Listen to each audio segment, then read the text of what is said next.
A very good morning friends. और आज इस वीडियो में हम बात करने वाले हैं प्रीवियस ईयर क्वेश्चंस के बारे में। और ये आपके जीपेट के क्वेश्चंस हैं जो जीपेट आपका एनटीए ने कंडक्ट कराया है। और हर एक एग्ज़ाम में, चाहे आप 2019, 20, 21 जो भी एग्ज़ाम देखेंगे वहाँ पर आपको 2 से 3 क्वेश्चन है। तो हम बोल सकते हैं कि कार्बोहाइड्रेट का चैप्टर आपका 8 से 10 नंबर का रहता है। लेकिन इस चैप्टर की इम्पोर्टेंस आपकी बहुत ज़्यादा बढ़ जाती है जब आप आगे टीसीए साइकिल पढ़ते हैं, ग्लाइकोलिसिस पढ़ते हैं या इलेक्ट्रो ट्रांसपोर्ट चैन पढ़ते हैं। तो इसलिए ये उनका बेसिक है।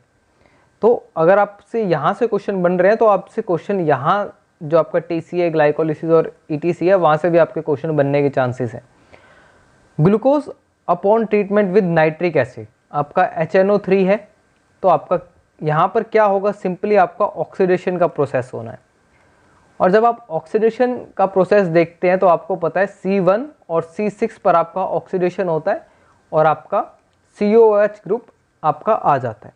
तो उसको हमने बोला था ग्लूकैरिक एसिड। ग्लूकोनिक एसिड में भी ऑप्शन आपका ग्लूकोनिक एसिड भी ठीक हो सकता था, लेकिन यहाँ पर जो ऑक्सीडेशन है वो स्पेसिफिक C1 या C6 पे नहीं हमें बताया गया है। स्पेसिफिक आपका दोनों जो है C1 और C6 दोनों पे होगा।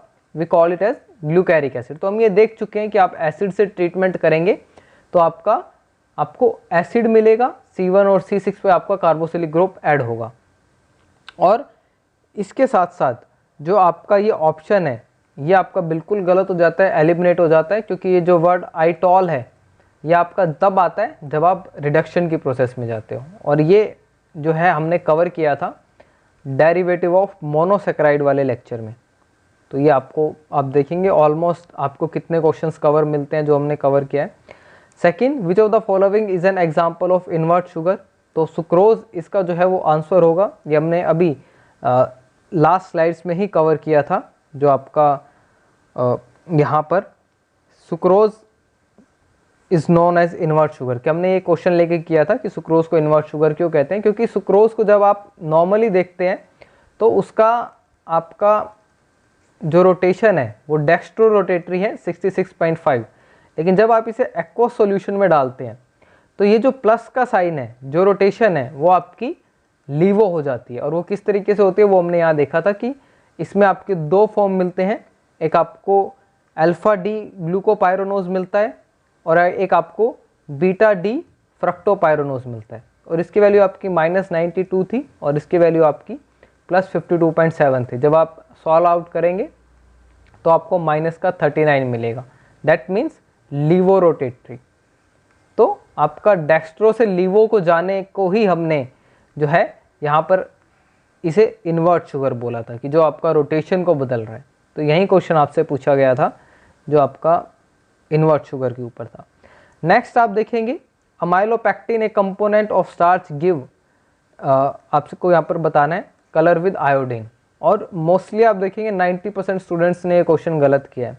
इसका रीज़न एक है, क्योंकि अगर आपसे पूछा जाता कि स्टार्च यानी जो आपका स्टार्च है वो आयोडीन के साथ क्या कलर देता है, तब आपका आंसर ब्लू होता। अगर आपसे पूछा जाता कि आयोडीन जो है अमाइलोज के साथ क्या कलर देता है, तब भी आपका आंसर ब्लू होता। लेकिन ये यहाँ पर गलत है क्योंकि आपसे पूछा अमाइलोपेक्टिन गया। और ये हमने पॉलीसेकेराइड की लेक्चर में कवर किया था कि स्टार्च जो है आपका अमाइलोज और अमाइलोपेक्टिन से बना है। और अमाइलोपेक्टिन आपका ब्रांच था जिसमें आपका α1,4 मेन चेन में लिंकेज थी और α1,6 आपकी ब्रांचिंग में थी। और ये स्टार्च के साथ ब्लू कलर देता है और ये आपका पर्पल कलर देता है। तो ये हमने पिछली वीडियो में ही कवर किया था पॉलीसेकेराइड की। तो इसका आंसर आपका रेड एंड पर्पल हो जाएगा क्योंकि रेडिश पर्पल रहता है। तो यहाँ पर आप देखेंगे ये रहा, आपने जो स्टार्च को हमने बताया था कि अमाइलोज और अमाइलोस्पेक्टिन से है और आपका पर्पल कलर देता है आयोडीन के साथ। तो ये बहुत बेसिक से क्वेश्चंस हैं जो आपसे पहले बातें डिस्कस हो चुकी हैं। और ये अगर हमारा स्टार्च प्रेजेंट नहीं है, अगर हम मान लेते हैं कोई हमने सैंपल लिया और उसमें स्टार्च नहीं है और हमने उसको आयोडीन से ट्रीट किया है, तब कौन सा कलर आपको मिलेगा? तो तब आपको मेनली येलोइश कलर मिलेगा, येलोइश ग्रीन कलर। अगर वहाँ पर स्टार्च प्रेजेंट नहीं है तो आपको ये भी पता होना चाहिए। नेक्स्ट अगर हम देखें formation of pyrano structure from glucose leads to the formation of diastereomers called. तो नॉर्मली आप ग्लूकोज को जो है इस तरीके से बनाते हैं, या आप जो है यहाँ पर ऐसी स्ट्रक्चर बनाते हैं। लेकिन जब आप इसकी स्ट्रक्चर को आप पायरानोज फॉर्म में बनाते हैं तो पायरानोज आपकी क्या होती है, एक 6 मेंबर्ड जो है आपकी रिंग होती है जिसमें आपका ऑक्सीजन भी प्रेजेंट होता है। तो उसमें आप जो ये मैं आपका रफ के लिए बना रहा हूँ, तो यहाँ पर देखते हैं तो एक साइड आपका आप देखते हैं कि OH अबव द प्लेन है या आपका बिलो द प्लेन है। तो आप इस तरीके से देखते हैं तो आपको यहाँ पर अल्फा फॉर्म और बीटा फॉर्म जो आपको मिलती है, जिसे आप क्या कहते हैं, एनोमर कहते हैं। तो आपका आंसर एनोमर था यहाँ पर। तो ये हम बहुत अच्छे से स्टार्टिंग में हमने स्ट्रक्चर में कवर किया था कि एनोमर और एपीमर में आपका क्या है, और इन दोनों पे क्वेश्चन मैंने आपको बोला था कि पूछे जा चुके हैं और आगे भी आएंगे। तो ये जो आप देख रहे हैं, अगर आपका बिलो द प्लेन है तो आप इसे अल्फा कहते हैं, अगर अबव द प्लेन है तो आप इसे बीटा कहते हैं। तो ये आपकी जो है ये पायरानोज रिंग है जो आपसे पूछा गया है। तो यही क्वेश्चन आपसे पूछा गया था कि अगर आपके पास पायरानोज रिंग है तो आपके पास किस टाइप के डायस्टेरियोमर्स फॉर्म होते हैं। तो ये आपका आंसर आपका एनोमर होगा जो आपका C1 कार्बन पे होता है। नेक्स्ट जो क्वेश्चन है वो इसी से रिलेटेड है। अगर आपको एनोमर समझ में आ गए थे तो आपका एपीमर का क्वेश्चन भी ठीक ही होगा। If 2 monosaccharides differ in structure around a single carbon atom, कि आपका एक कार्बन एटम, अगर हम ग्लूकोज के, हमको पता है कि 6 कार्बन आपके होते हैं, C1 से लेकर आप C6 तक इस तरीके से बनाते हैं। तो अगर बोला हुआ है कि अगर एक कार्बन पर आपका स्ट्रक्चर में डिफर हो रहा है तो आप उनको क्या बोलते हैं। आपको 2 मोनोसैकेराइड मिलते हैं तो आप उन्हें क्या बोलते हैं। जैसे अगर यहाँ पर ऑप्शन आपका एनोमर का होता तब भी आप उसे गलत ही चूज़ करते, क्योंकि यहाँ पे 2 मोनोसैकेराइड आपसे पूछा है, आपसे 2 फॉर्म्स नहीं पूछी हैं, आपसे D और L या अल्फा और बीटा नहीं पूछा है, यहाँ पे आपसे 2 मोनोसैकेराइड पूछे हैं। वैसे एनोमर का ऑप्शन यहाँ पर नहीं है, लेकिन होता आप तब भी गलत ही उसे डिसाइड करते। तो आपका एपीमर जो है आंसर होता है, जो एक सिंगल कार्बन के अराउंड जो है आपका चेंज होता है। ये हमने अभी हम देखेंगे उसको।